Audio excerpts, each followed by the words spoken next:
Bismillahirrahmanirrahim. Wa ja'altuhu fusulan fasala fi mahiyati ilmi wa fi'lihi wa qadrihi wa dallu fi nabiyati fiha wa ta'alami fasallu fiha akhtiyaril ilmi wal ustadi wa syarriki was sabati faslun fi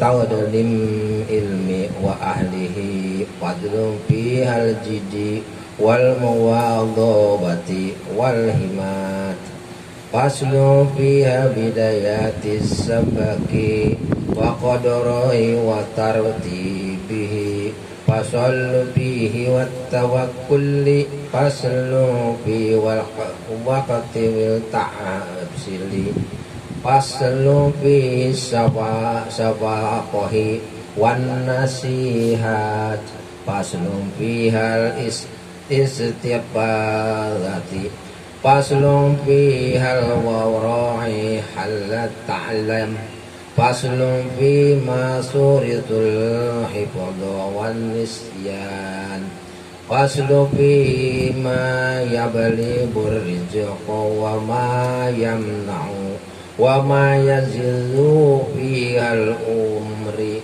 wa ma yanqus. Bismillahirrahmanirrahim. Alhamdulillahi rabbil alamin. Wassalatu wassalamu ala asyrafil anbiya'i wal mursalin wa ala alihi wa sahbihi ajma'in, amma ba'd. Qad qala al-mu'allif rahimahullah ta'ala wa adama an-naf'a bihi wa bi'ulumihi fid darain amin. Qala, yang ada PDF-nya kitab Ta'limul Muta'allim, yang ada kitabnya lebih bagus, Ta'limul Muta'allim, halaman 8. Aku namakan kitab ini, kata pengarang Sayyidul Imam Syekh Ahmad Az-Zarnuji, Syekh Burhanuddin Al-Zarnuji. Beliau mengatakan wasamma itu, dan aku namakan kitab ini Ta'limul Muta'allim, Thariqat Ta'allum, belajar dan Ta'limul Muta'allim, ta'lim, pembelajarannya orang yang belajar dalam perjalanan proses belajar. Kalau kita mau mencari ilmu memang harus berproses. Kita mau cari ilmu ada jalannya. Orang mau cari dunia ada jalannya. Orang mau cari akhirat ada jalannya. Man arada dunia fa'alihi bil ilm. Barang siapa orang menghendaki dunia, maka dengan ilmu. Man arada al-akhirata fa'alihi bil ilm. Orang yang menghendaki, barang siapa yang menghendaki akhirat, maka wajib dia dengan ilmu. Man aradahuma fa'alihi bil ilm. Barang siapa yang menghendaki kedua-duanya, maka dia wajib dengan ilmu. Dan kita menghendaki kedua-duanya, dunia dapat, akhirat dapat. Kita ngaji di majelis ini, dunia dapat, kita dapat silaturahim, kita saling mengenal. Itu kan karunia yang datang dari Allah Subhanahu wa taala, saling mengenal, saling tegur sapa. Bisa jadi dunia luas, tapi gara-gara berantem mulu, dunia bagaikan daun kelor. Ya, dulu orang nggak tahu daun kelor, ya sekarang orang tahu daun kelor, buat campuran telur, masya Allah. Baru dia tahu ilmunya, itulah ilmu. Dimana orang tidak tahu mungkin kita tahu, atau misalnya orang kita tahu, orang tidak tahu, itulah ilmu, saling melengkapi. Saling melengkapi itu indah. Karena dunia itu adalah indah. Jangan kau kotori dari berantem. Jangan kau kotori dari jelekin orang, ngomelin orang yang gak ada manfaatnya.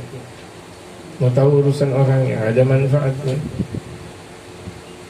Bodoh, jangan biarkan diri kita bodoh. Kita disuruh oleh Allah Subhanahu wa taala jadi pemimpin. Ini ja'ilun fil ardi khalifah. Sesungguhnya aku menjadikan di muka bumi itu adalah pemimpin. Dan pemimpin di muka bumi itu adalah manusia. Innal arda yarithuha ibadiyas salihun. Sesungguhnya bumi diwariskan oleh Allah Subhanahu wa taala untuk hamba-hambanya Allah yang saleh. Jadi kita selain hambanya Allah masuk dalam area orang saleh. Kalau kita udah jadi hamba Allah dan kita jadi orang saleh, dapat insya Allah. Allah Bismillahirrahmanirrahim. Jangan menyebut nama Allah yang Maha Pengasih. Siapapun Allah kasih. Orang kafir sekalipun rezekinya Allah kasih. Orang munafik Allah kasih rezekinya. Bahkan tuh orang-orang kafir, orang munafik Allah kasih istri, Allah kasih anak, Allah kasih kerjaan, bisa makan, bisa minum. Nah kita Ar-Rahim. Jadi Allah Rahman kepada kita juga, Rahim kepada kita juga. Sayang. Tidak setiap yang dikasih disayang. Tapi kalau orang udah disayang, pasti dikasih. Orang Muslim dikasih oleh Allah Subhanahu wa taala. Dikasih, disayang. Dikasihnya dikasih juga. Andaikan kita tidak dikasih, hakikatnya Allah udah kasih kita. Kita nih, misalnya ada orang Muslim gak dikasih dunia sama Allah, hakikatnya Allah udah kasih akhirat yang lebih tinggi daripada dunia. Karena kalau mau dibandingkan dunia dan akhirat, tidak ada apa-apanya dunia. Yang andaikan mau dibanding-bandingkan dunia dengan akhirat, itu dua ekor, dua sayap lalat itu tidak sebanding dengan dunia. Dua sayap lalat. Ada lalat masuk ke kopi kita. Kita celupin, kita buang dikit, minum. Saking artinya kita khawatir karena di antara dua sayap lalat ada syifa, ada dawa, ada obat, ada racun. Makanya celupin semuanya. Kalau kira-kira baru setengah tuh tercelup, kemudian sebagian kita buang, baru kita minum. Jadi kalau misalnya kita lihat lalat, manfaat gak buat kita? Habis kita makan nangka, banyak lalat. Habis kita apa semuanya kita habis makan, misalnya dalam rumah itu lalat. Kenapa? Emang gak dibersihin. Biasanya lalat itu ada di tempat sampah biasanya. Lalat itu menurut kita biasa saja. Itulah lebih istimewa rupa-rupanya daripada dunia yang sekarang kita lihat. Dunia ada emas, dunia ada perak, dunia ada perunggu, ada permata, ada harta, ada tahta, ada wanita. Itu dunia. Gak ada apa-apanya. Dibanding apa? Dua sayap lalat. Nanti kan ada orang, saya pilihlah saya, berarti dia mau mendapatkan setengah sayap lalat. Getol kita kalau udah masalah begituan, getol. Ya, kalau masalah jalan-jalan, getol. Kalau masalah mau kemana-mana, getol. Ngaji nggak ada getolnya, zikir nggak ada getolnya. Padahal itu adalah pusaka sakti ketika kita berada di dalam kuburan. Pusaka sakti. Zaman dulu ada orang menjadikan pusaka saktinya itu sang dwi warna yang disebut dengan merah dan putih. Masya Allah, Masya Allah. Ini RT kita lihat dari depan sampai ujung benderanya banyak banget. RT yang lain nggak begini juga. Iya. Masya Allah, ini nanam bendera dari bulan apa? Saking banyaknya. Nah, ini kan berarti kan ditanam bendera. Allahu Akbar. Betul nggak? Ini macam zaman dulu terjadikan dwi warna sebagai pusaka Nanjaya. Boleh kan? Boleh. Nggak ada yang mengatakan bid'ah. Pusaka merah putih bid'ah. Bilang nanti bid'ah. Nggak diundang nanti di tanggal 17 Agustusan. Gak ada masalah pusaka nan jaya, jaya lagi, jaya nan jaya lagi, nggak ada masalah.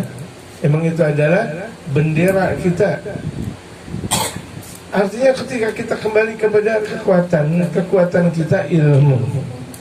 Orang kalau misalnya melihat bendera dengan penuh falsafah, karena dia dengan ilmu, nggak gegabah dia mengatakan ngapain pakai pasang bendera itu apa namanya bid'ah, bendera itu haram, pakai dihormatin lagi. Dia nggak tahu falsafah merah putih, karena dia nggak pernah belajar tentang sejarah. Dia juga nggak pernah melihat tentang atau mungkin berada di dalam sejarah. Ada film sejarah, dia cari film biasa, bangkit dalam kubur, tali pocong.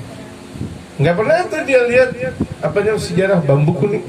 Nggak pernah tuh dia ngelihat film, masya Allah, merah-merah, bergembira semua, sorak-sorak bergembira semuanya, gitu kan. Hidup merah dan putih, merah, masya Allah, kan bagus banget nyanyian kayak gitu. Anak-anak kita nggak tahu. Saya tadi lupa. Still aja saya nyanyi gitu. Anak-anak kita mana tahu tentang tuh sorak-sorak bergembira gitu. Yang tahu adalah demi cintaku padamu. Astagfirullah. Anak kecil, makanya kuntet mulu tuh anak. Tahu kuntet mulu. Ya Allah, anak kecil nyanyinya ngaco-ngaco aja. Mana pendidikan kita? Ajarkan semuanya dengan ilmu. Kalau orang tua tidak punya ilmu, jangan harap anaknya berilmu. Gitu. Ini kita lagi belajar bagaimana caranya kita punya ilmu. Orang kalau punya ilmu wibawa. Orang kalau punya ilmu bijak. Orang punya ilmu bijak. Nggak pernah mengatakan harus menurut saya. Wah, sombong. Di antara ciri orang yang tidak berilmu, harus menurut saya. Ente siapa? Harus menurut ente. Baginda Rasulullah seringkali beliau mengajarkan kepada umat ini untuk bermusyawarah. Wa syawirhum fil amr. Dan bermusyawarahlah kepada mereka dengan satu urusan. Ini Rasulullah bermusyawarah. Yang Rasulullah adalah junjungan alam. Bermusyawarah dengan sahabat, bermusyawarah dengan keluarganya, bermusyawarah. Baginda Rasulullah Muhammad. Sesuatu yang memang harus dimusyawarahin, musyawarahin. Kalau tidak, nggak perlu dimusyawarahin. Ya kan? Ada sesuatu yang memang nggak perlu diputuskan bersama, nggak perlu. Nah, kita aja berontak untuk menjalankan aktivitas yang nggak boleh orang ikut kita. Nggak boleh orang ikut kita. Haram orang ikut kita. Kita mau ke kamar mandi, orang ikut kita. Haram. Berontak kita, la haula wala quwwata illa billah. Nggak pakai musyawarah. Saya mau ke kamar mandi, bagaimana? Nggak pakai. Saya mau mandi, nggak pakai. Gitu. Jadi ada sesuatu yang memang harus dimusyawarahkan, ada sesuatu yang tidak perlu dimusyawarahkan. Musyawarah, ini masya Allah 17 Agustusan enaknya bagaimana ya? Doa, ngaji, zikir. Jangan rusak kemerdekaan kita ini dengan maksiat. Jangan rusak kemerdekaan merah dan putih dengan maksiat. Na'udzubillah, na'udzubillah. Dengan minuman keras, dengan judi, dengan laki dan perempuan bersama-sama dansa yu joget, atau joget yu dansa, atau dansa yu dansa. Ngikutin persis. Dulu orang Belanda, sinyo dan nonenya dansa, dia kafir. Itu Jepang kirain gak ngeliat kita, itu tuh ngeliat kita. Kira gak ngeliat kita, dia ngeliat macam. Dia joget. Itu Cina pada dansa, dia kafir. Kita punya adat Islam. Malam takbiran, ya Rabbi, malam apa namanya? Malam Agustusan, ya Rabbi sholli ala Muhammad, ya Rabbi sholli alaihi wa sallim, Allahu Akbar. Ini Indonesia dengan percikan takbir Allahu Akbar. Yang memimpin pergerakan revolusi ini ulama. Allahu Akbar. Santri dari Sabang sampai Merauke, Allahu Akbar. Bukan dengan dangdutan. Bukan dengan dangdutan, bukan dengan maksiat, bukan dengan begadang kemudian maksiat, tidak. Begadang dengan zikir. Ini kita cuma tinggal untuk mengisi kemerdekaan, kok kita nggak bisa mengisi kemerdekaan ini dengan hal-hal yang manfaat. Zikir, ngaji. Untuk Allahu Akbar. Capek malam nyambung ke Allah, sakit malam. Takbirat Indonesia, malam kemerdekaan Republik Indonesia, sakit dibelai oleh istri beliau.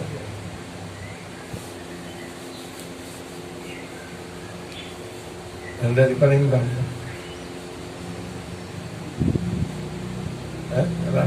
Rahmawati. Iya. Siapa? Istrinya Bung Karno? Fatmawati, ya, saya ingat rumah sakit. Fatmawati. Fatmawati. Masya Allah. Dia sendiri yang langsung bikin, dijahit, capek. Allahu Akbar. Teriakan tangisan Allahu Akbar. Masyarakat semuanya takbir Allahu Akbar. Malam 17 Agustusan, zaman setelah beliau dangdut, maaf ya, dansa, joget, kan merusak namanya. Jangan merusak kemerdekaan. Kenapa tidak ada perlombaan adzan? Kenapa nggak ada perlombaan baca Quran? Kenapa nggak ada perlombaan banyak baca zikir? Gitu. Sambil lari zikirnya udah berapa lari kanan dan kiri? Masya Allah. Gitu. Ilmu, kita kembali ke ilmu. Akhirnya pengarang Syekh Burhanuddin Az-Zarnuji beliau mengatakan, "Waja'altuhu fusulan." Aku jadikan kitab ini berbagai macam fasal. Fasal yang pertama,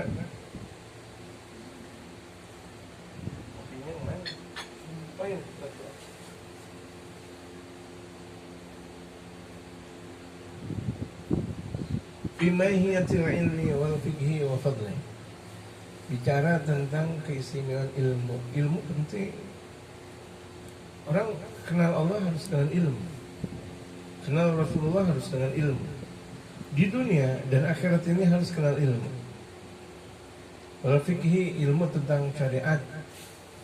Kita hidup nggak kenal syariat rusak. Makanya wajib kita belajar fikih. Wafadli, dan keistimewaan. Wajib kita belajar hakikat ilmu, belajar fikih dan keistimewaan fikih dibanding ilmu yang lain. Kemudian faslun fil niyati fi hali ta'allum. Kemudian ada nanti berbahas tentang niat mencari ilmu, nyari ilmu niatnya apa. Ini banyak sekali nih orang-orang nyari ilmu tujuannya biar naik kelas. Tujuannya yang SD biar SMP, SMA biar gampang nyari duit. Salah. Kita ajarkan anak-anak kita model seperti itu. Salah. Nah, kamu kuliah. Kalau udah kuliah kan gampang cari duit. Kalau begitu jadinya nggak usah belajar juga nyari duit gampang. Berapa banyak kondektur itu nggak pakai belajar, nggak pakai 1 S2 atau S3, dia jadi kondektur.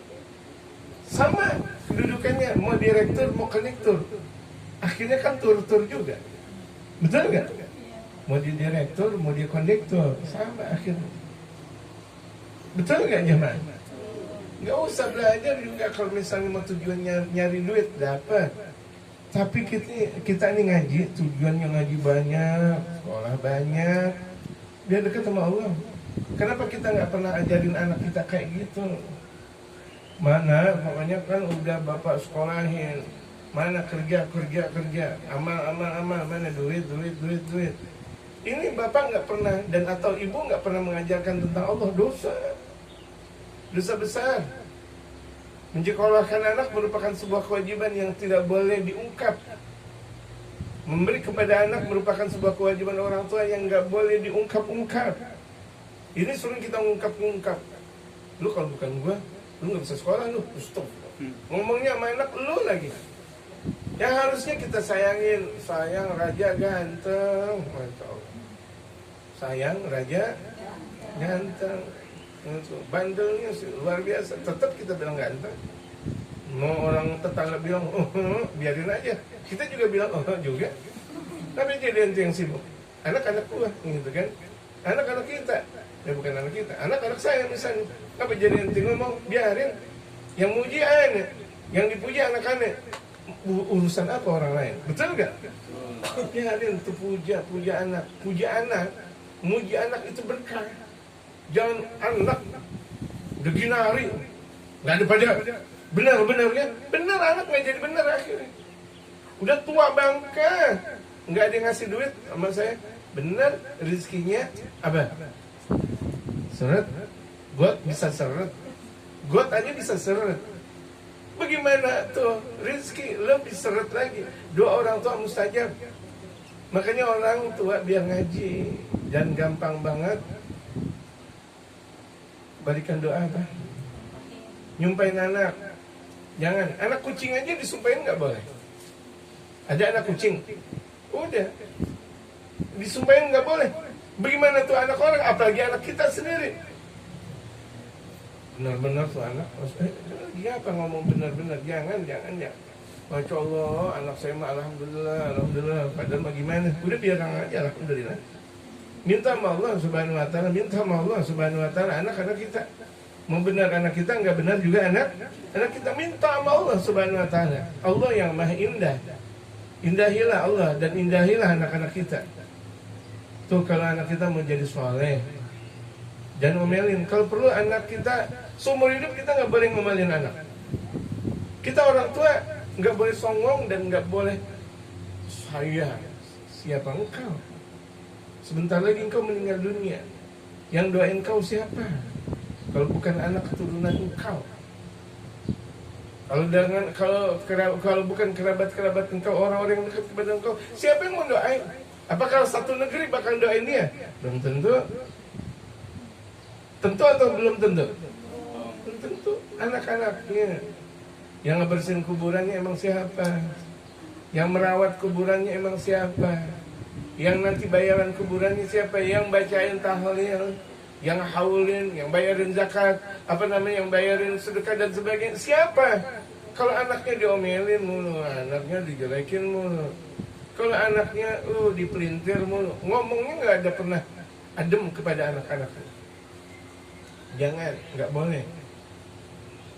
Itu bukan pendidikan Islam. Pendidikan Islam, orang tua bisa salah. Sebaik-baik orang tua justru bisa minta maaf duluan kepada anak. Nah, maafin bapak ya, nah maafin ibu ya, nah.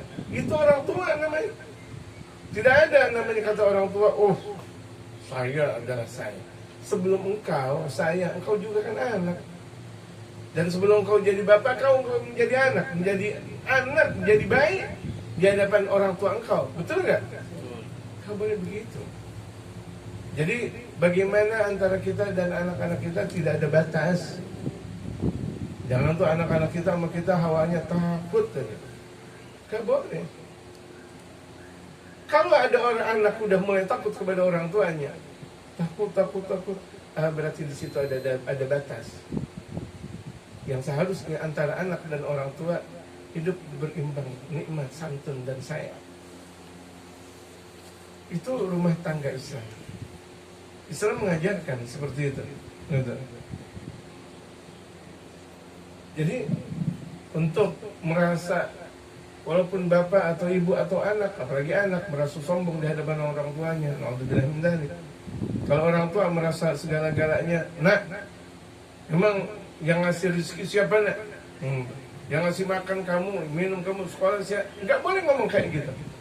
Ingat, ketika orang tua pernah ngomong seperti itu, maka kenikmatan Allah bakal berkurang dan bahkan diambil. Yang Allah berikan kepada mereka akhirnya diambil. Akhirnya tuh anak nggak jadi manfaat. Kuliah tapi nggak ada manfaat. Belajar tinggi-tinggi nggak ada manfaatnya. Belajar tinggi dan tinggi lagi, setinggi-tingginya sampai setinggi langit dan nggak ada manfaatnya. Gitu. Apalagi kalau misalnya dibilang, nak kamu sekolah tinggi biar kerja engkau enak, banyak dapat duit. Salah besar. Berarti itu orang tua mengajar anaknya materai. Anak materai. Bukan materi untuk undangan dan untuk yang ada di tulisan kayak gitu, bukan. Duniawi. Dosa orang tua mengajarkan anak tentang duniawi. Gak pernah orang tua ngajarin kepada anaknya, nak kamu ngaji yang benar, sekolah yang banyak, biar jadi orang alim, biar menjadi orang soleh. Gak pernah ada. Nak tuh sekolah jaga, nanti sekolah kamu sekolah lagi sekolah. Terkadang orang tua bangunin anak buat sekolah bukan untuk sholat subuh. Betul? Itu dosa besar. Dosa besar.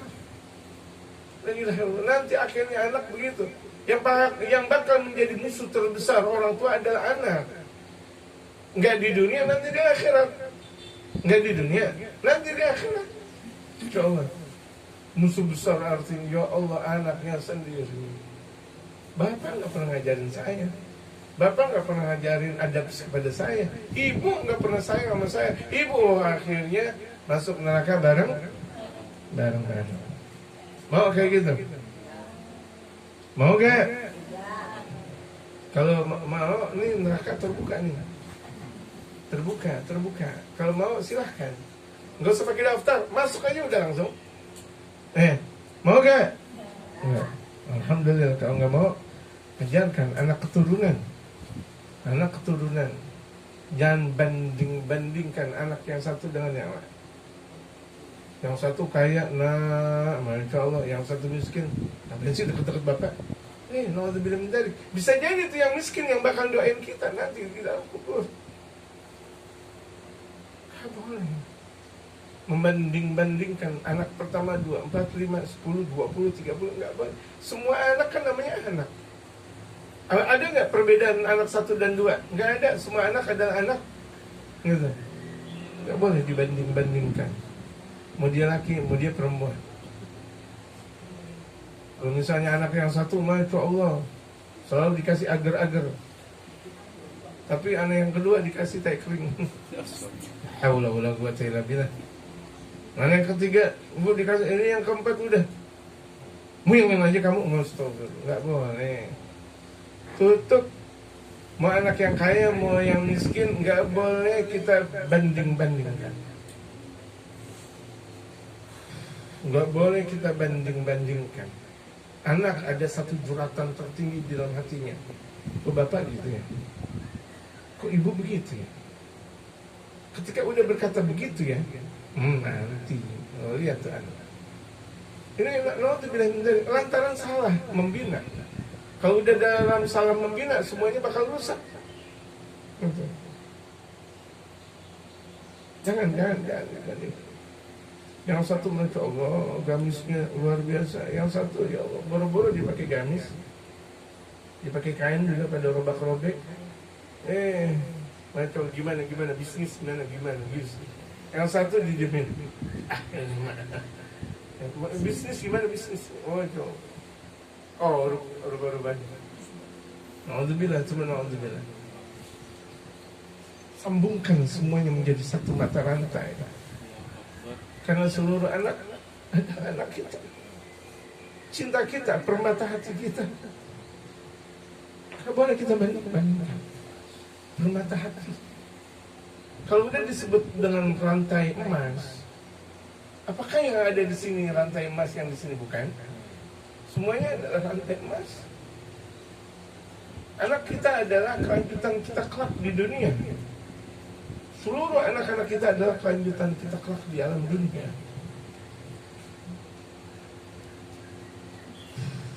Ini banyak kesalahan.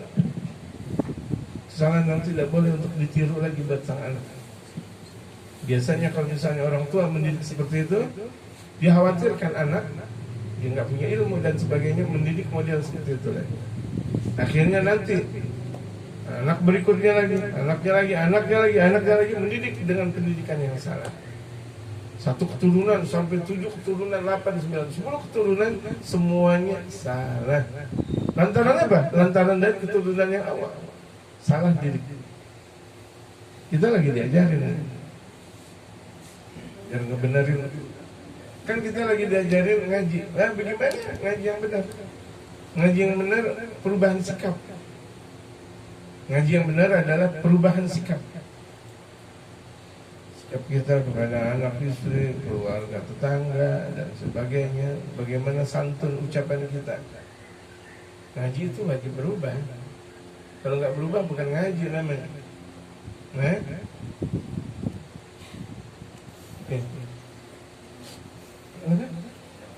ya Allah, ya Allah, ya Allah. Semuanya juga ya Allah, ya Allah. Jadi ngaji berubah. Mau perubahan? Saya nggak bicara politik, ini lagi nggak bicara politik. Ini perubahan akhlak. Nggak ada, saya nggak bicara politik. Perubahan akhlak. Yang tadinya nggak pernah nyium anak, cium anak. Hatta anaknya udah jenggotan dicium, itu kan anak-anaknya. Sebaik-baiknya orang tua dia masih mau nyium anak. Walaupun anaknya udah ubanan, udah tua dicium, kan dia tetap anaknya juga. Sebagaimana murid, walaupun tuh murid udah jenggotan, udah ubanan, mau cium tangan sama gurunya kasih, karena dia adalah murid. Sebagaimana anak walaupun udah tua, orang tua mau cium kasih, dan di antara nikmatnya mencium, ingat pemahaman yang harus kita perbaiki. Makna cium di sini, cium artinya sayang orang tua kepada anak, cium. Cium anak. Ini orang tua nyium anak geli. Kenapa udah tua bangka? Gak ada masalah. Mau udah tua bangkat juga gak ada masalah. Apalagi baru cuma sekedar bangka. Habis bangka kan nanti Sumatera kemudian berikutnya lagi. Iya Kalimantan baru bangka. Makanya kan baru martabak Bangka, belum martabak Kalimantan.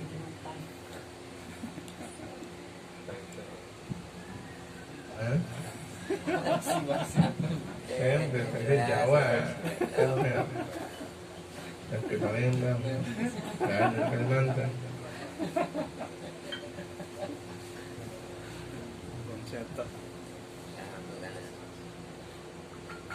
Makanya dari tadi sebelum ngaji disuruh ngopi. Itu diantara manfaatnya. Ngopi aja dulu, orang tinggal minum. Ngopi aja, orang tinggal minum, nggak ada masalah. It's not problem.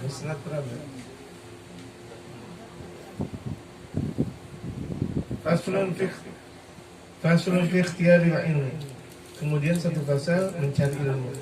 Pilih ilmu yang manfaat. Kita hidup di dalam dunia ilmu banyak banget. Cari ilmu yang lebih manfaat dulu. Ngaji. Makanya tuh ada pengajian. Tuh pengajian ilmunya yang paling manfaat daripada di sekolah. Kalau di sekolah semua ilmu dipelajari, ya kan? Iya. SD dipelajari tentang main bola, anak SD. Kemudian gambar lapangan bola 120 meter, kemudian itu la ilaha illallah. Dia nggak jadi pemain bola tapi diajarin ini dia, kemudian main basket, kemudian bundarannya.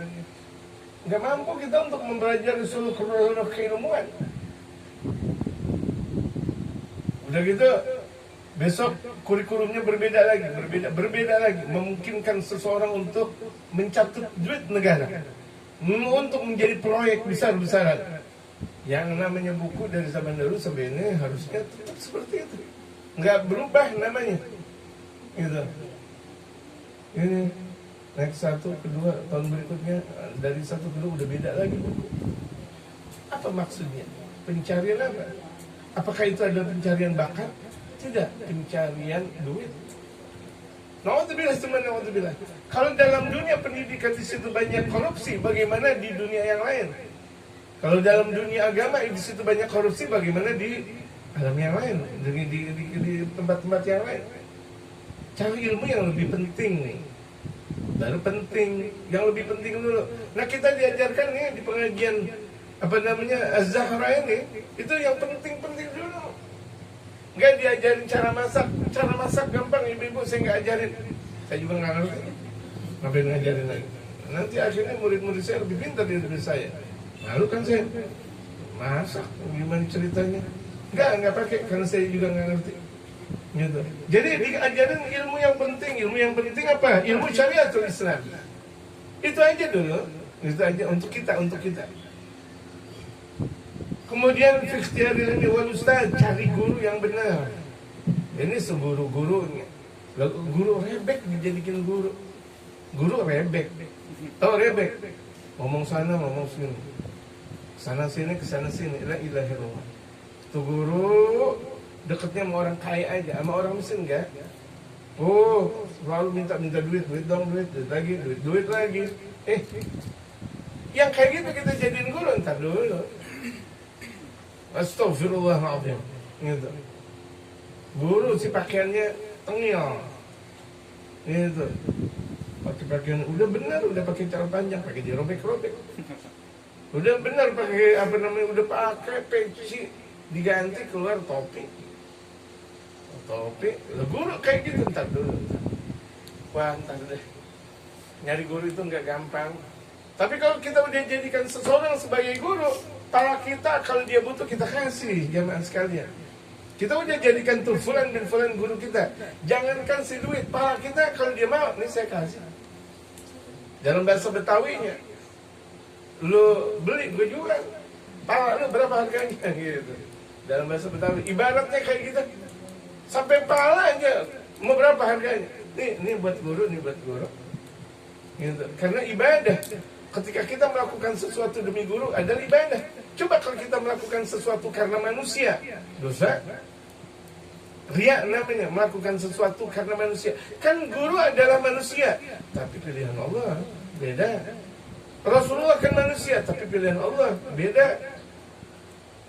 Manusianya sama, bagaikan batu.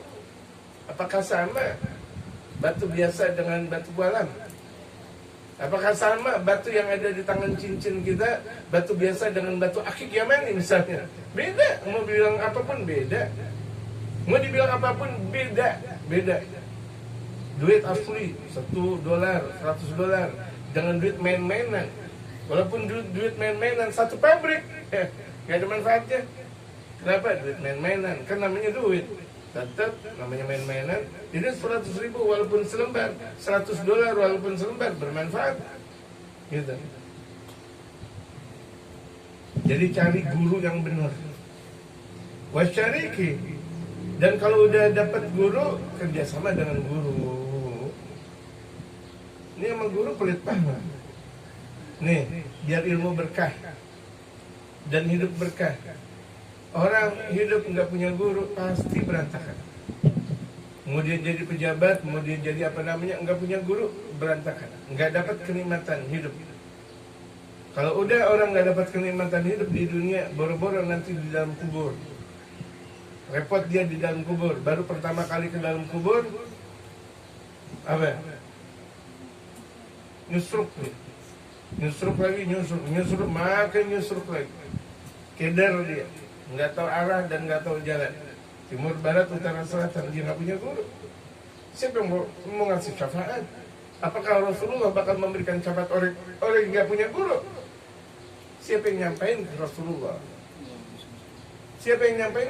Tapi kalau kita punya guru, kan guru yang nyampain ke Rasulullah. Ini kita sama guru, hawanya tengik aja sama guru, hawanya buruk sangkanya sama guru. Udah gitu terkadang guru disalah-salahin. Lah anak saya begini nih, jangan-jangan salah ajaran guru. Yang harusnya nanti berterima kasih. Satu huruf yang diajarkan kepada sang anak lebih istimewa daripada 1 triliun sekalipun. Satu huruf. Bagaimana diajarkan tentang hukum? Bagaimana kita diajarkan beradab kepada Allah, Rasulullah. Sayyidina Ali bin Abi Thalib, "Ama ana 'abdun liman 'allamani harfan." Aku adalah budak belian bagi orang yang mengajarkan aku 1 huruf. Sayyidina Ali, beliau mencium tangan gurunya. Walaupun habis main bekas kerja, apa namanya itu? Besi, tukang las, gurunya tukang las. Saya dinali cium tangan. Ada atyab minal rih. Ada atyab minal misik. Ini tangan guruku lebih wangi daripada misik. Walaupun bekas apa? Bekas las. Lihat.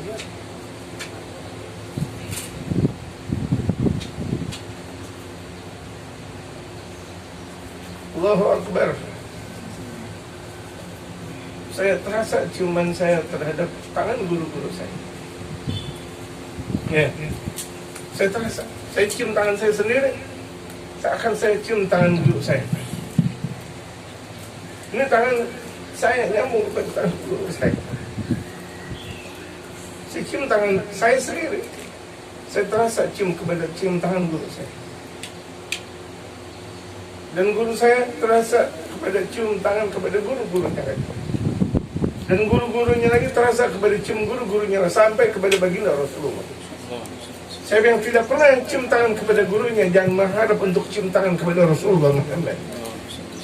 Saya yang tidak pernah cium tangan sama gurunya, jangan mengharap untuk cium tangan kepada tangan yang mulia baginda Rasulullah Muhammad. Orang yang tidak cium tangan Rasulullah, jangan harap untuk mendapatkan syafaat. Jangan harap untuk mendapatkan syafaat, jauh dari syafaat Rasulullah Muhammad. Cuma cium tangan terlihat sederhana, tapi ini cium tangan siapa? Kalau pembantunya presiden aja girang, pembantunya presiden girang gitu. Bagaimana nggak girang? Menteri namanya.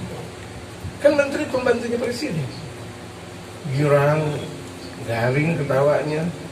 Kalau perlu dia makan rengginang. Garing lagi, enak lagi, gembira, rengginang lagi. Emang dia girang. Ini ulama, pembantunya Rasulullah Muhammad. Adakah orang yang lebih istimewa dari baginda Rasulullah? Jawab jemaah. Adakah yang lebih istimewa dari baginda Rasulullah? Pembantunya Rasulullah ulama. Tangan yang ada di dalam diri mereka adalah tangan yang langsung nyambung kepada baginda Rasulullah Muhammad. Tak terasa.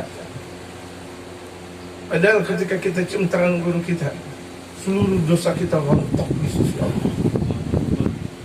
Asal kita ikhlas. Tapi kalau kita cium tangan sama guru kita, kita buruk sangka sama guru kita. Ya, guru tengik. Yang dicium tengik. Walaupun tuh tangan guru dikasih minyak wangi A, B, C, sampai Z, tetap ciumnya tengik. Seperti orang yang kalau misalnya berada di Makkahul Mukarramah, dia ngomong, di Mekah bau.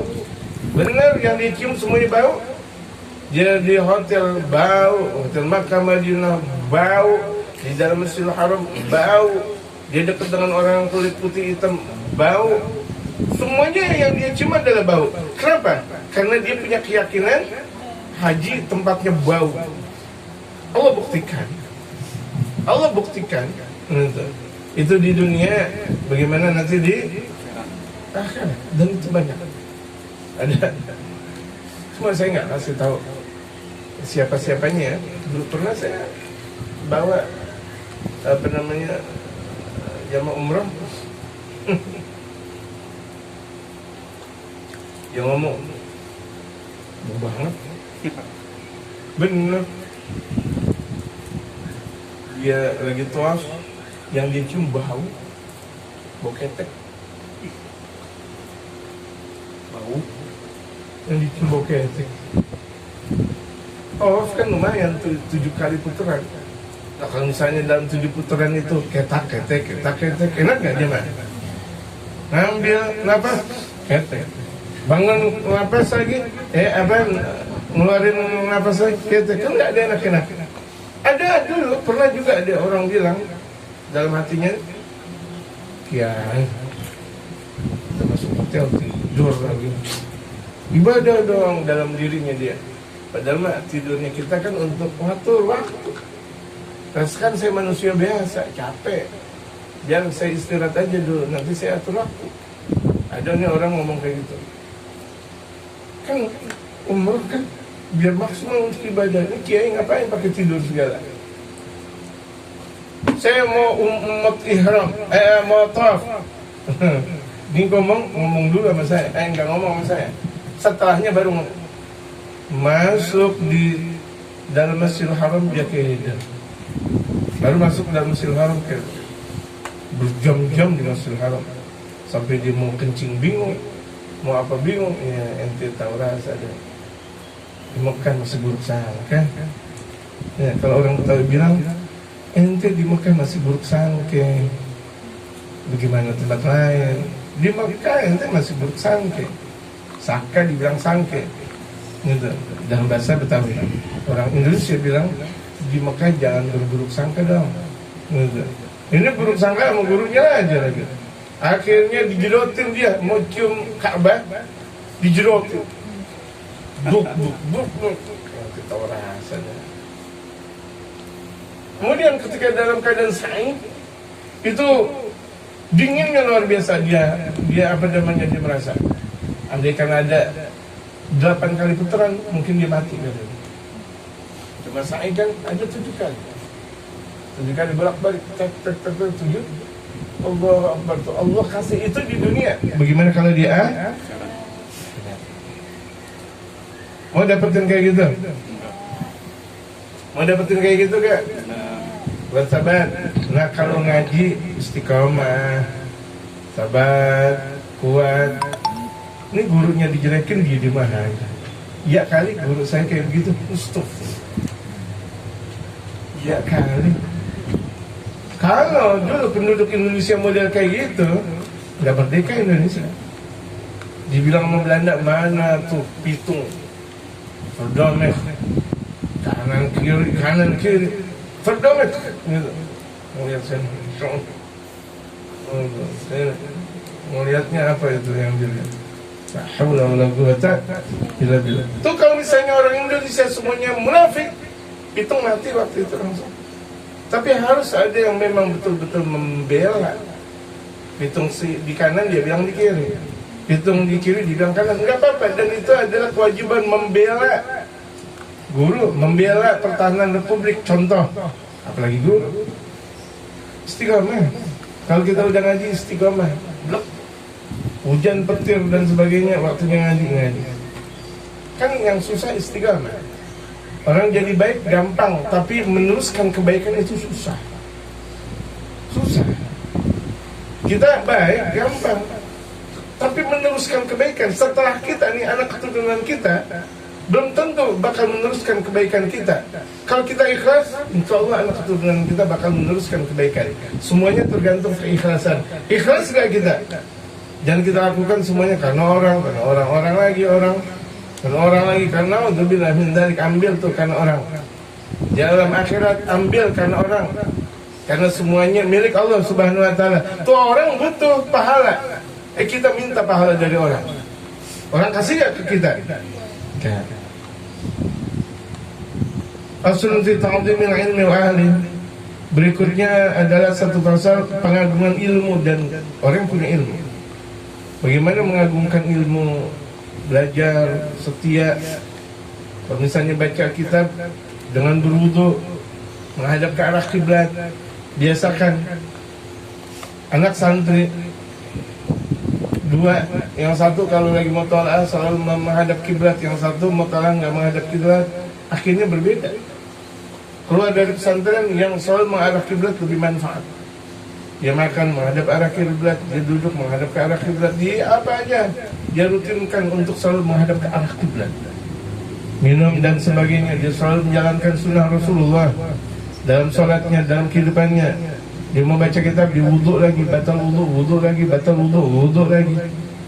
Yang satu cuma baca kitab doang, baca tanpa menjalankan sunnah Rasulullah. Akhirnya nanti di masyarakat berbeda. Ini yang manfaat, karena menjalankan sunnah Rasulullah. Yang ini kurang manfaat. Padahal dari satu pondok, satu kelas, atau bahkan bisa jadi tuh yang tidak bermanfaat, jawara kampus, jawara perguruan tinggi, jawara pesantren. Belum tentu orang yang pintar di pesantren kemudian pintar nanti di masyarakat. Ya, belum tentu yang anak-anak kecil tuh udah bisa jadi pildaca. Giliran tuanya belum tentu pildaca. Kecilnya pildaca, belum tentu nanti dewasanya pildaca. Belum tentu. Kalau nggak diiringi, udah berantakan semuanya. Jadi mengagungkan ulama. Kalau tadi mengagungkan guru, wajib. Ini mengagungkan ulama. Karena setiap guru adalah ulama. Belum tentu setiap ulama adalah guru. Ulama banyak belum tentu guru kita. Walaupun tuh yang satu bisa terbang, yang satu nggak bisa disilet, nggak bisa diapa-apain, tapi itu kan ulama, bukan guru kita. Ini guru kita, ya Allah, minum kopi aja sampai sampai batuk-batuk ibaratnya. Mau beli teh aja nggak punya duit. Guru kita, tetap guru kita lebih istimewa daripada yang lain. Dia punya batuk. Masya Allah, batuknya luar biasa awet, biarin, itu guru kita. Jarang sekarang, zaman sekarang jarang sekali orang guru habis minum kemudian diminum berebutan sama murid-muridnya. Lagi guru bengek lagi. Memang zaman dulu, bahkan terkadang tuh udah habis dipelintirin sama seluruh muridnya gantian, ditambah lagi air. Makanya terlihat keberkahan. Kalau misalnya jangan harap kita bakal hidup berkah dan berkah, kalau amal guru kita aja enggak mengagumi, bagaimana mau hidup berkah? Islam ada aturannya, jamaah. Kita nggak bisa mengikuti Rasulullah langsung kecuali lewat siapa? Guru. Dan ini ulama lebih umum. Kalau sama ulama aja wajib dihargai, wajib menghargai, menghormati, wajib. Faslun fil jiddi wal muwadzabati wal himmah. Satu pasal bersungguh-sungguh rutin. Nah kalau kita ngaji mau dapat sungguh-sungguh rutin dan semangat. Ini nggak ada semangatnya. Ngaji ya ngaji. Ya dah, kalau disamper astagfirullah.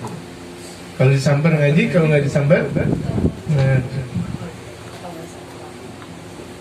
Apa-apaan model kayak ini. Umat semakin merosot, jamaah sekalian. Orang lebih takut dengan persenjataan daripada ilmu zikir. Zaman dulu persenjataan nggak ada masalah dibanding ulama-ulama tempo dulu. Di Jakarta ada satu ulama Kiai Betawi. Diambil, ditaruh di depan bom sundut. Bom sundut tahu kan? Bambu. Bom sundut. Bambu sundut. Kalau kita petasan itu ada di Iya, itu. Meriam. Itu bom udah bruk. Petasan. Iya. Tahu kan petasan yang kalau Ramadan terkadang ada petasan? Petasan ceprik. Dipegang nggak ada masalah. Orang Palestina, anak kecil, dia bukan celana, main petasan. Wah, nggak apa-apa, ketawa. Palestina udah biasa melihat bom, ditaruh, dibuka. Anak kecil ya, bukan orang tua. Kalau orang tua nggak boleh ngomong kayak gitu saya. Anak kecil, anak ukuran 4-5 tahun. Bayangkan anak ukuran 4 tahun. Tasan, wow, ketawa senyum. Kita ahli langsung. Artinya keyakinan mereka. Keyakinan ini luar biasa. Enggak apa-apa tuh. Enggak potong malah apa? Enggak berdarah. Enggak pakai zikir-zikiran. Tuh ulama tempo dulu, ulama Betawi udah ada di depan bom sundut. Belanda udah kegirangan nih ulama bakal mati. Mati. Kalau ulamanya mati kan Betawi semuanya gampang diambil. Udah gitu aja. Udah lama ya ambil. Mau lama ininya apa dulu ikatannya jalan aja. Terus sinyo Belanda bilang, ini bukan manusia, ini anak Tuhan kalau gitu jadinya. Belanda udah tak mudah, jangan ini anak Tuhan ya, itu yang dikualat. Belanda tahu kualat. Gitu. Saking artinya apa? Saking tuh ulama-ulama kita, masya Allah, sama masya Allah. Ya sekarang ulama si duit, ya deh ya. Duit baru 1 juta, kecilnya nggak ada apa-apa. Iya deh, iya. Beres kayak gitu. Lumer, seperti es krim langsung lumer 1 juta. Bagaimana kalau 2 juta? Ompong nih yang punya gigi. Nauzubillah min dzalik. Kalau jadi santri nggak benar, bagaimana menjadi ulama? Ini lihat. Kalau santri-santri udah banyak nggak benar, bagaimana mau jadi ulama? Ulama pilihan Allah, susah jadi ulama. Zaman sekalian, orang-orang dapat duit, ulama nggak dapat duit. Orang-orang dapat gajian, nggak dapat gajian. Saya mau ngaji dia. Guru di sekolah ada gajiannya, dosen di kampus ada gajiannya. Tuh ulama, siapa yang mau ngasih? Bahkan yang ada kalau misalnya tuh beli di tempat yang lain, orang mikir nih ulama nih duitnya banyak, malah dimahalin. Bukan malah dimudahin tuh ulama, masya Allah benar-benar. Orang-orang ngeliat, oh tuh ulama, masya Allah mobilnya hebat, minjem duitnya sama ulama. Padahal untuk beli nasi aja belum tentu dapat. Kan kita ngeliat ulama cuma sekedar secara zahirnya doang. Batinnya kita nggak pernah tahu. Batinnya kita nggak pernah tahu. Makanya di sini ada kewajiban kita mencintai guru, mencintai ulama. Ada satu kewajiban karena itu adalah tonggak kekuatan syariatul Islam. Andai kan nggak ada ulama, tidak ada Islam. Mungkin nggak? Ada Islam tanpa ulama? Mungkin nggak? Ada Islam tanpa ada pembawa Islam? Mungkin nggak? Di Indonesia Islam satu Nusantara, contohnya nggak ada wali songo, mungkin nggak? Nggak ada wali songo, nggak ada Sunan Kalijogo misalnya, nggak ada Sunan Kalijaga, mungkin nggak? Nggak mungkin. Islam kok nggak ada pembawa?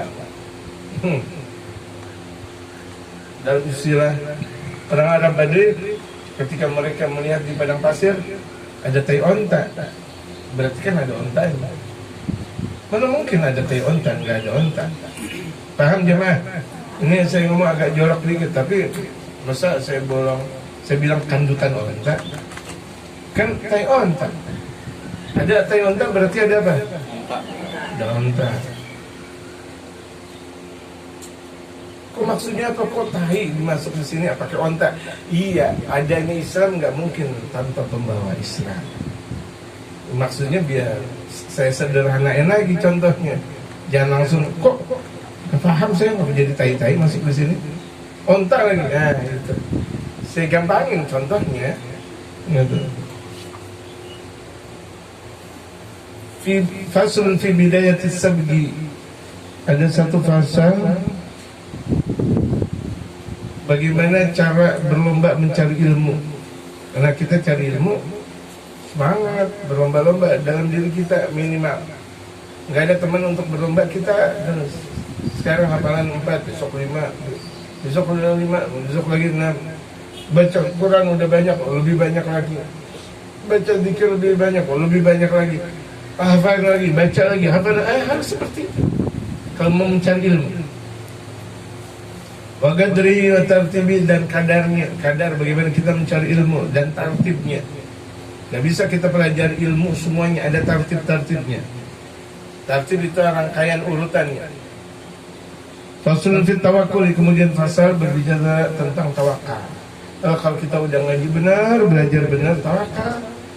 Gak ada tawakal sebelum benar. Berjuang dulu yang benar, yang maksimal, nanti akhirnya tawakal. Ya ulama tuh, masya Allah, udah dakwah lagi, udah hembusan akhir, tawakal. Emang udah mau meninggal dunia, saya serahkan urusan ini kepada Engkau ya Allah. Saya udah capek menjalankan tugas ini karena Engkau ya Allah. Nah udah tawakal. Berapa banyak tuh dakwah berhasil setelah meninggalnya ulama. Ketika ulama masih ada di dalam satu kampung, dakwahnya nggak kelihatan. Giliran tuh ulama udah meninggal dunia, dakwah baru kelihatan karena keberkahan. Gitu. Jadi tuh kampung kalau ada ulama itu termudahi segalanya, tersyafaatkan segalanya. terjauhkan dari ini dan itu, dari bala dan musibah dan kelihatan kan ulama biasa-biasa saja sama kita. Betul kan jemaah? Kita makan tempe, dia makan tempe. Kita makan tahu, dia makan tahu. Bisa jadi kita makan tempe dan tahunya lebih banyak sama dia. Baru dia mikir, dia makan satu, dia mikirin umat, nggak tega. Makan tahu satu, dia mikir umat lagi, nggak tega. Lah kita tempe, tahu, susu, semuanya luar biasa, masuk semuanya. Gitu. Kita tidur lagi, dia nggak tidur. Dia zikir lagi, dia ini lagi, dia ngajar. Pagi, siang, sore, dan malam, dia ngajar, dia dakwah lagi. Kita tidur lagi. Bisa jadi gemukan kita, gendutan kita. Itu lama ceking. Capek dia. Gitu. Baru dia masukin amplop ke ke bajunya bolong nih. Musibah. Bagaimana? Emang udah robek gitu.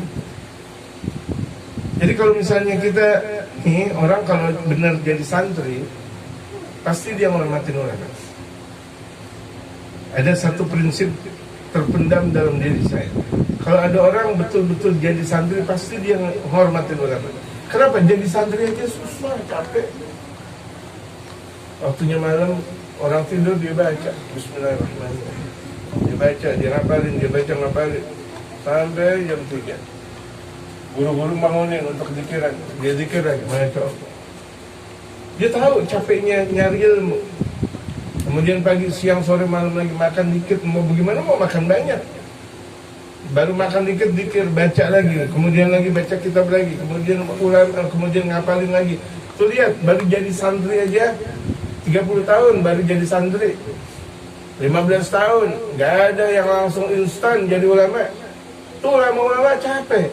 Jadi santri aja lama, orang-orang pada malam minggu. Assalamualaikum. Ngapain malam minggu? Ngapel. Dia boro-boro ngapel, pakai sarung.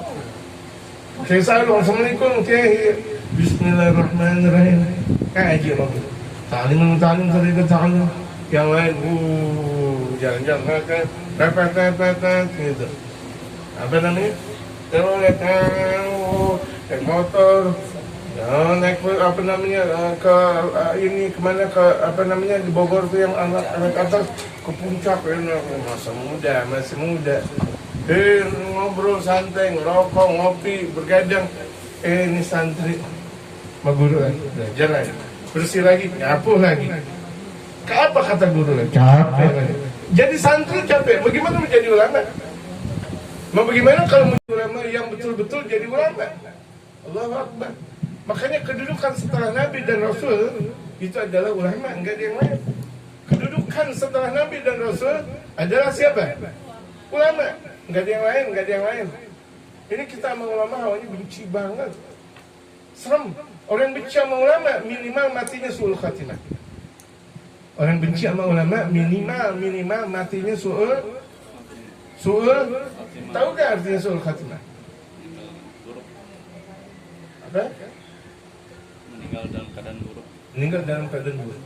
Meninggal dalam keadaan judi online. Dalam keadaan judi online dia mati. Lagi jelek-jelekin orang dia mati.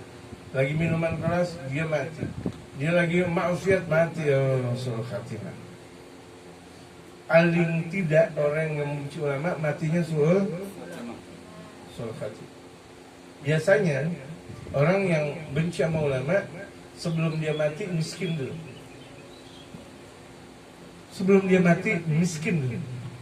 Tadinya punya rumah banyak, punya perusahaan banyak. Kamarnya ada kamar khusus, kamar kambing, kamar ayam, kamar apa, banyak. Kontrakannya banyak semuanya. Dibenci sama ulama, satu persatu hilang.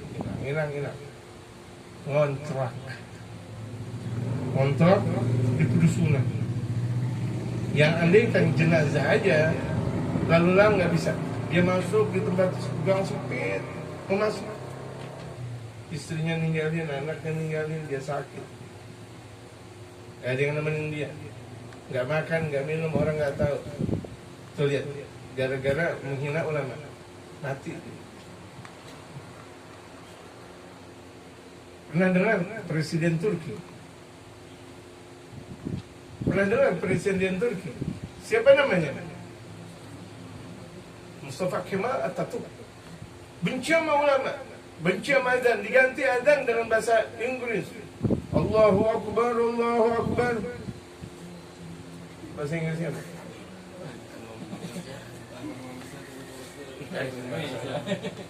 Allah al-Makti. Asyhadu an la ilaha illallah, I'm coming. Ya Rasulullah, masyaallah. Always adzan diganti-ganti. Bahasanya yang tadinya bahasa Arab diganti dengan bahasa Inggris. Biar dianggap apa dia? Benci sama ulama. Mati ini coba lihat. Mau dia mau presiden kayak, mau dia mau gubernur kayak, mau dia apa? Nggak ada pakai. Ini hukum-hukumnya Allah. Yang namanya Tuhan hanya Allah, nggak ada yang lain. Raja, sang diraja Allah Subhanahu Wa Taala. Lihat matinya bagaimana? Dijauhi oleh keluarganya sendiri. Beleweran, dia punya air ludah dan ludah. Keluarganya nggak mau dekat. Bagaimana orang lain?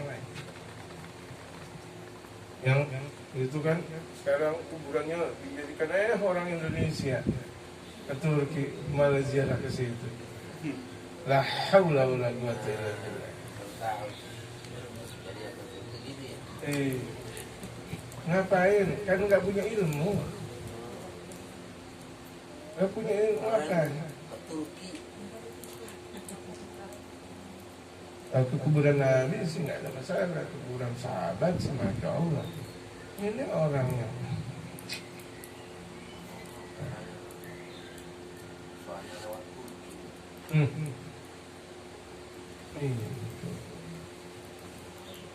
Aslun fi waktu tahsil, fasal ketika bagaimana menghasilkan ilmu. Orang kalau ngajinya benar, berkahnya banyak. Orang kalau ngajinya memang betul-betul mengagungkan, gurunya mengagungkan, bukan hanya menghormati, hasilnya banyak. Nggak lama dia ngaji, hasilnya banyak. Berapa banyak orang ngaji lama, tapi nggak pernah percaya sama guru, nggak hasil. Mau dia punya ilmu 3.000 tahun, mau dia punya umur 3.000 tahun sekalipun, nggak ada rasa pengagungan kepada gurunya, nggak ada manfaat. La fi dunia wala fil akhirah. Faslun fi syafaqati wa nasihah. Kemudian fasal tentang rasa sayang dan nasihat. Nanti berikutnya kalau jadi ulama, sama orang sayang, santun. Faslun fil istifadah, mengambil manfaat. Walaupun kita udah jadi ulama, nanti pada akhirnya jangan merasa bahwa diri kita pintar. Ada ilmu, ambil. Ada siapapun yang lebih alim daripada kita, belajar, ambil wawasan dari dia. Faslun fil wara' hal ta'allum. Fasal bagaimana waraknya ketika belajar. Di antara santri ketika belajar mau makan banyak buah aja kebingungan.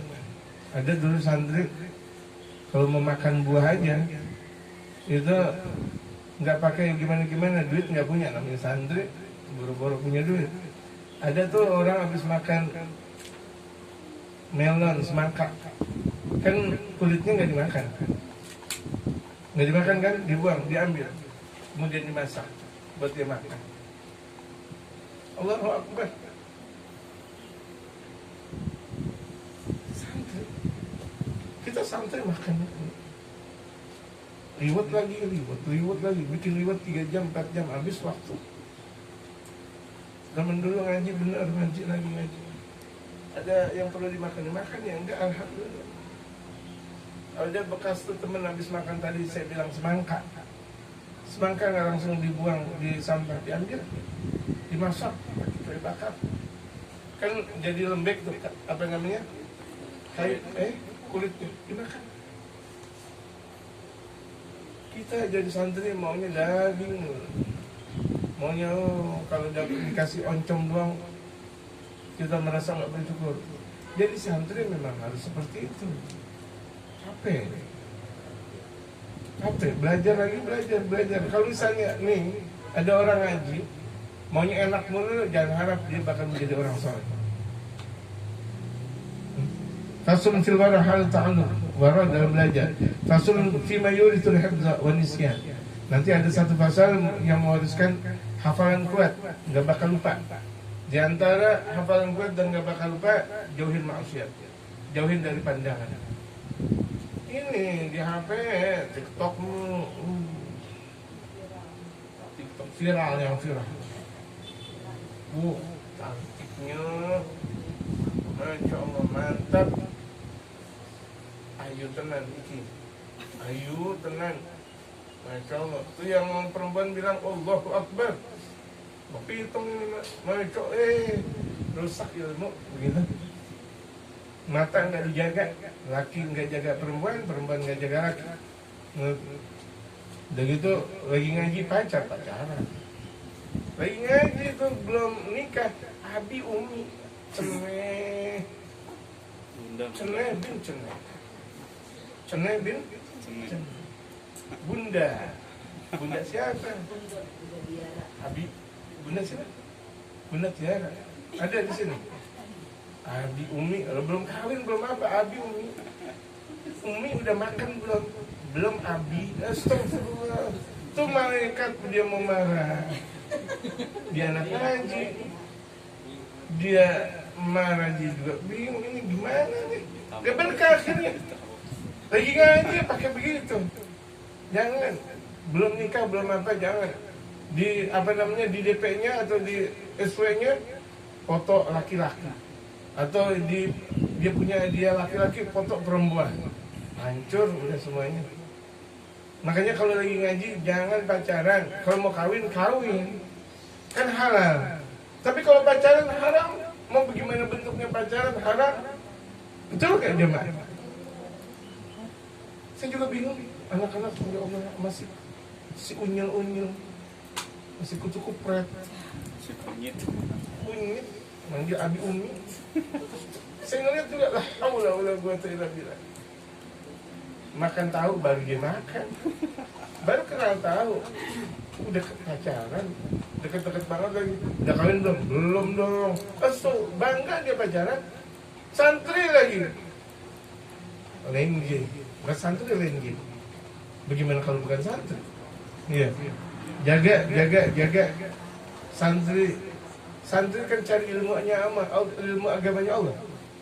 Dia ada cahayanya Allah. Kalau santri nggak punya cahaya, apa namanya? Aslun fima yajribur rizqa wa ma yanfa'. Pasal mencari rezeki dan manfaat. Orang kalau mencari ilmu dia ikhlas, dia bakal mendapatkan rezeki. Orang mencari ilmu ikhlas dia cari ilmu. Karena Allah, dia bakal dapat rezeki. Rezeki dia dapat rezeki dia dapat. Mungkin saya mau kasih contoh saya. Saya di Hadramaut, saya di Tarim Hadramaut. Berbulan-bulan saya mandi, boro-boro pakai sampo, sabun aja nggak punya. Jalan boro-boro, kaki saya tebel segini. Karena nggak punya sendal, masa nyolong? Kan nggak boleh. Biarin lah, gede-gede. Hah? Jujur banget. Sekarang mah udah tipis-tipis aja. Maka tipis Masya Allah sekarang. Sampai sangat tipisnya itu nggak pernah ditahan. Dulu di tanahmu, pada pasir, darahmu. Masya Allah. Biarin, saya belajar. Ikhlas karena Allah. Setelah ziarah, saya ada kasih dulu. Wallahualam. Ketika saya ngeliat ke kanan, nggak tahu. Besoknya lagi setelah ziarah, ada yang ngasih duit. Setelah saya ngeliat ke kiri, nggak tahu. Nggak ada masalah. It's not problem. Mau itu namanya yang penting kan ngasih duit ke saya. Udah, nggak usah pakai gimana-gimana. Saya ngumpulin, bisa berangkat haji. Tahun berikutnya lagi, ngumpulin lagi, bisa berangkat haji lagi 2 kali. Nah kita dari Indonesia boro-boro untuk berangkat haji, betul nggak? Di sana saya tukang supir enggak, tukang sampah juga enggak, tukang pegawai juga enggak, tukang insinyur juga enggak, tukangnya juru potret enggak. Saya ngaji dan ngaji, Masya Allah. Berkah nyari ilmu. Ini kan ada orang bilang ngaji mulu gitu. Rizki lu ente mana? Kalau orang santri betul-betul ikhlas, dia bakal dapat segala-galanya. Kalau ikhlas, permasalahan banyak yang nggak ikhlas sih. Tadi kan saya bilang, ngaji tujuannya kerja. Ya ampun. Ngaji tujuannya biar dianggap bahwa dirinya ustaz. Orang pada cium tangan semuanya, nggak ikhlas namanya. Ngaji biar menjadi prajurit Rasulullah. Karena Allah dan Rasulullah, dan ini jarang didapat. Gitu. Makanya nih kita pelajari dari mulai sekarang, ngaji karena Allah, ikhlas karena Allah. Wa may yazidu fil umri wa may yanqus, dan bisa membuat umur panjang dan bisa membuat umur pendek. Orang yang kalau gemar ngaji umurnya bisa dipanjangin. Tapi orang yang nggak pernah mau doyan ngaji umurnya bakal dipendekin. Ibu-ibu mau panjang umur, jamaah mau punya umur, banyakin ngaji. Nanti kita bakal bahas. Kalau nggak percaya, ikutin aja nanti sampai habis. Ketemu nanti insya Allah. Sampai habis. Insya Allah kata permasalahan sampai habis berapa tahun nggak tahu. Itu aja. Yang penting ketemu nanti insya Allah. Ada